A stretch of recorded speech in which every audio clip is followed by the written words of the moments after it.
আসসালামু আলাইকুম। আজকে কথা বলবো দেবোত্তর ডিগ্রি অনার্স কলেজের ম্যানেজিং কমিটির অভিভাবক সদস্য নির্বাচন নিয়ে। যে নির্বাচনকে কেন্দ্র করে বিএনপি এবং জামাতের মধ্যে তর্ক-বিতর্ক সৃষ্টি হয় এবং যার জেরেই সংঘর্ষে জড়িয়ে পড়ে বিএনপি এবং জামাতের স্থানীয় নেতাকর্মীরা। উপস্থিত প্রত্যক্ষদর্শীরা জানান, এ সময় বিএনপির নেতাকর্মীরা আটঘরিয়া উপজেলা জামাতের কার্যালয়ে হামলা চালান।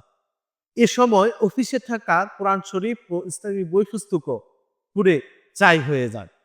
জামাতের কার্যালয়ে কোরআন শরীফে আগুন দেওয়ার ঘটনা নিয়ে সারা দেশে আলোচনা, সমালোচনা ও বিতর্ক সৃষ্টি হয়। যখনই এই ঘটনা নিয়ে বিএনপি সমালোচনা ও বিতর্কের মুখে পড়ে, তখনই শুরু হয় বিএনপির নতুন চক্রান্ত।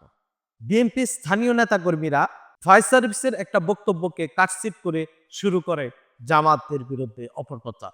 বিএনপি বলে জামাত নিজেরাই কোরআন শরীফে আগুন দিয়ে বিএনপির উপরে দোষ চাপিয়ে দিচ্ছে।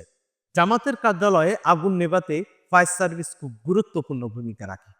ফায়ার সার্ভিসের কর্মকর্তারা পাবনা জেলা জামাতের সেক্রেটারি এস.এম. সোহেলকে জানান, তাদের বক্তব্যকে কাটছিট করে অপপ্রচার চালানো হচ্ছে এবং তারা বলেন তারা জামাতের কার্যালয়ে ঢুকেন নাই, বরং তারা কোনো রকম সংঘর্ষের মধ্যেই আগুন নিভিয়ে যান নিয়ে পালিয়ে যায়।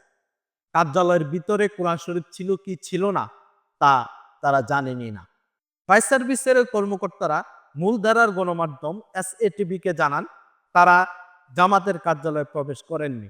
তাই তারা জানেন না জামাতের অফিসে কোরআন শরীফ ছিল কি ছিল না, এবং তারা এও জানেন না জামাতের অফিসে কি ছিল কি ছিল না এবং কি পুড়ছে আর কি পুড়ে নাই। তাদের একটি বক্তব্যকে কাটছিট করে রাজনৈতিক উদ্দেশ্যে প্রচার করা হচ্ছে। বিএনপি বলছে তারা জামাতের কার্যালয়ে কোরআন শরীফে আগুন দেন। তাহলে আমার প্রশ্ন হলো, যে কোন ইসলামী দলের কার্যালয়ে কোরআন শরীফ ইসলামী বই ব্যতীত সেখানে আসলে থাকবে কি? বিএনপি বা বামপন্থী সংগঠনগুলোর মতো কি নেতাকর্মীদের ছবি? অথচ যদি আমরা ইতিহাস ঘেঁটে দেখি, তাহলে আমরা দেখব জামাতের কার্যালয় আওয়ামী শাসন আমলে যতবার প্রশাসন তল্লাশি অভিযান চালিয়েছে, ততবার জামাত শিবিরের কার্যালয়ে কোরআন শরীফ এবং ইসলামী বইসমূহ তারা উদ্ধার করেছে।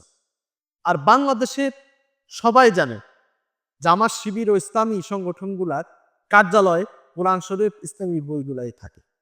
তাহলে জামাতের কার্যালয়ে আগুন দেওয়ার কারণ কি ছিল?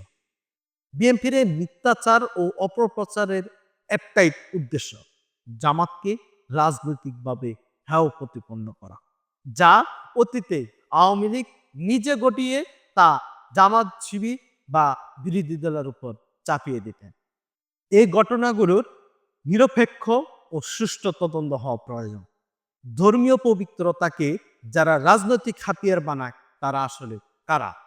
আওয়ামী লীগের মতোই কি তাদের কাছে ধর্মের চেয়ে দল বড়? আপনারা যদি চান সত্য উদ্ঘাটিত হোক, যদি চান সত্যের পক্ষে ও অন্যায়ের বিরুদ্ধে আওয়াজ তুলতে, তাহলে চ্যানেলটি সাবস্ক্রাইব করুন এবং ভিডিওটি শেয়ার করুন।